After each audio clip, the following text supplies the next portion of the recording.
change my outfit and my lipstick and hope you think that it's another day and that I'm not actually just recording this at 5 in the morning? It's more likely than you think. Beep, boop, ba-doop, ba-doop, ba-doop, boop. If you haven't been following along, last part is not up there, it's up here. We are going through a romance novella that I wrote whenever I was 14 and put on the internet.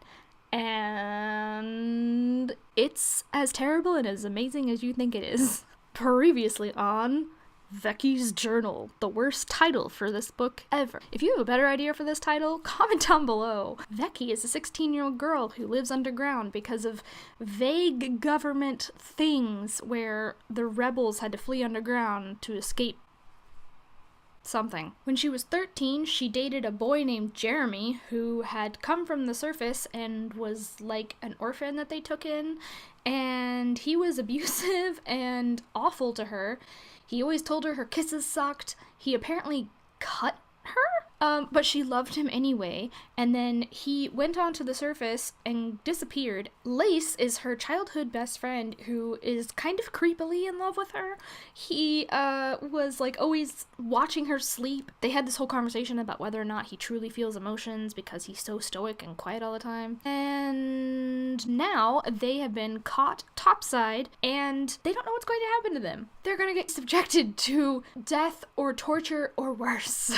So, let's get right into chapter 6. Any and all pride or shame I had left in me was gone in an instant. I flung my arms around Lace and just sobbed my heart out. I was going to die. He was going to die. We were both going to die.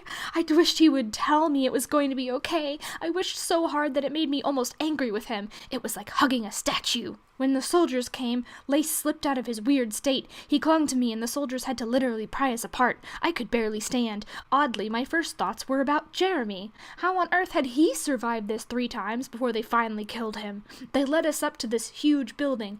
After a few minutes, I realized what it had always reminded me of, a medieval castle.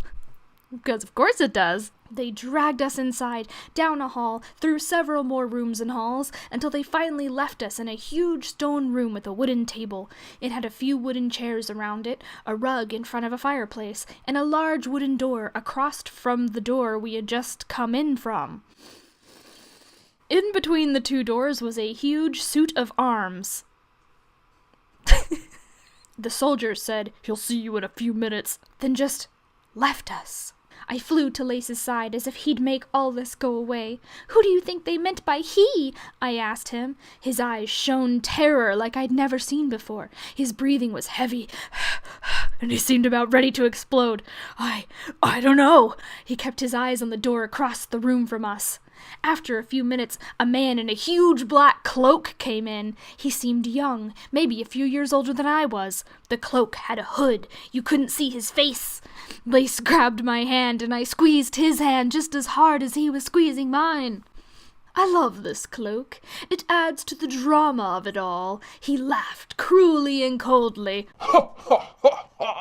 I knew that laugh. I gasped, my eyes going wide as I realized it sounded just like...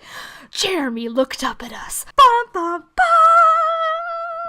Her evil 13-year-old ex-boyfriend is now in a medieval castle wearing a big flowing cape. Naturally. He grinned, blue eyes shining beneath the hood. He untied it and cast it down by the rug. Well, let's see what ridiculous groundlings have tried to... He stopped when he saw me. His face shone with disbelief as he leaned forward, eyes wide. "Veky? Lace?"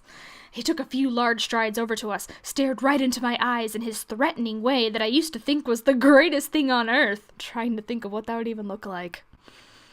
Like a sexy glare, or like... I don't even know if I could even make that face. He towered over me. He had grown a few inches in the past few years. "It really is you." He ran the back of his hand over the side of my face, down my neck, over my shoulders. He didn't possess 1 ounce of the gentleness that Lace had. Wow, I never thought I'd see you again. He kissed my cheek, then my lips, then my neck. I hated him. I hated him in a rushing instant. At first I was confused, but once he started acting like he used to years ago, when she was 13, I hated him. He had been a traitor all along. He had hurt me all along. I wanted nothing more than to be rid of him right at that moment. He ran his hands over areas of me I never wanted him to touch again. He had kissed me like he had all those nights in the heating room. I realized I couldn't fight him off if I tried. He was huge. All I could do was cry. Tears slipped down my face as he did what he wanted without a second thought to who was standing beside me. Really? That's your concern? He's like kiss raping you right now, and you're like, but he doesn't care that like the boy that kind of likes me is like right there? Well, I had completely forgotten he was there too, so who was I to complain? I turned my head slightly and looked at him out the side of my eye. He had dropped my hand and was staring at me with hopelessness, like he thought Jeremy had won. I barely could whisper one word, but it was enough. "Lace," I said before I was grabbed up into another sick, dominating kiss. All I can think of are those romance novels where they're like, their tongues warred with each other. Before I knew what had happened, Jeremy was on the floor, and Lace was grinning at me. I fell forwards. He caught me. He held me like I wanted him to by the hedge. He told me it'd be okay. With Jeremy finally struggled to his feet and gently touched his bleeding nose, I clung to Lace like he was my only support. He seemed to drink it all up like water. "Guards!" Jeremy shouted. Having known him when he was younger, I was rather taken aback by the idea that he actually had some form of authority. Soldiers like those who had brought us in suddenly flanked us on either side. I clung tighter to Lace. "Take those two down to one of the cells, and get me a doctor." He winced in pain before looking at me. "And you," I drew in a sharp breath, "I'll deal with you later." This chapter was titled Jeremy, which is why I didn't tell you. And honestly, 14-year-old me, why are you naming it The Plot Twist? Chapter 7, In a Cell. I wonder what this is going to be about. My head was spinning. Thoughts were pouring into my brain like water, then staying stagnant like mud. I couldn't think. All I saw were images. Jeremy as a young kid. Lace punching him for my sake. What would happen to me later? We were thrown into your stereotypical dungeon cell. All rock, some assorted hay. One window with bars on it. One door, bars on the window. Some nasty creatures scurrying about in the corners. Damp. It was disgusting. And dark. You know, just your stereotypical dungeon with some assorted hay. I called out, "Lace! Lace, are you in here?" I heard some shuffling around me. I was scared. "Lace?" My voice grew thin. "I'm here." He held my arm. "Is that you?" "Yeah," I said, feeling my way into his protective care. "What do you think they're gonna do to us?" He rested his cheek on the top of my head. "Death, or torture, or worse." I actually smiled.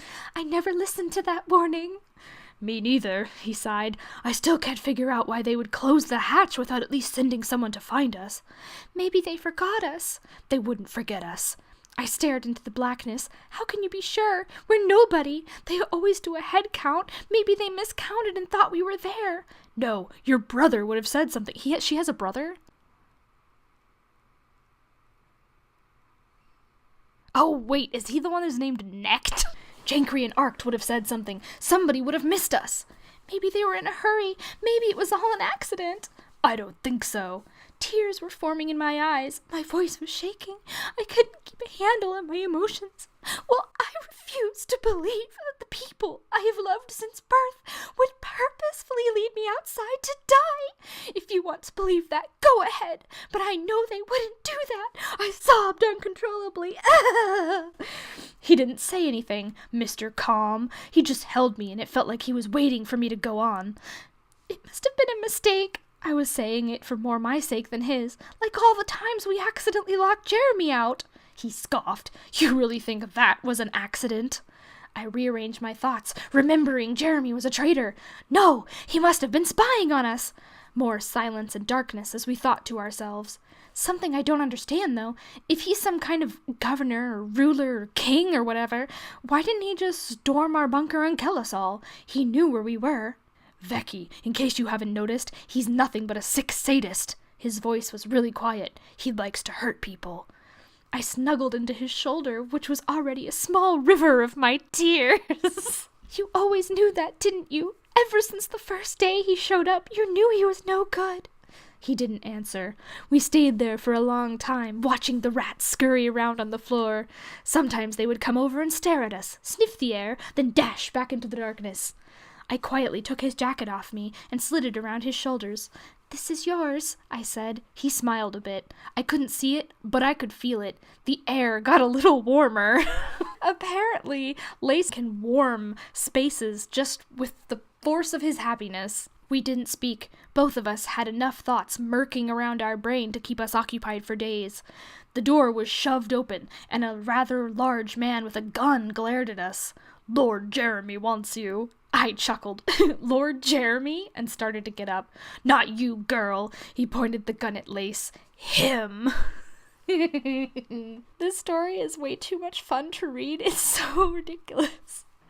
Who knows what will happen next? I suspect there's going to be more weird rapey kiss torture because I didn't know what sex was, and so the great evil thing that these guys do is they kiss her, and instead of rejecting him and being like, "Get your hands off me," she's like, "But the guy I like is right there." That's what everyone is concerned about. I hope you're enjoying this. I feel like I was laughing at it more in the first one, but now I'm just like, the drama! Find out more on the next episode of me reading shit I wrote when I was 14.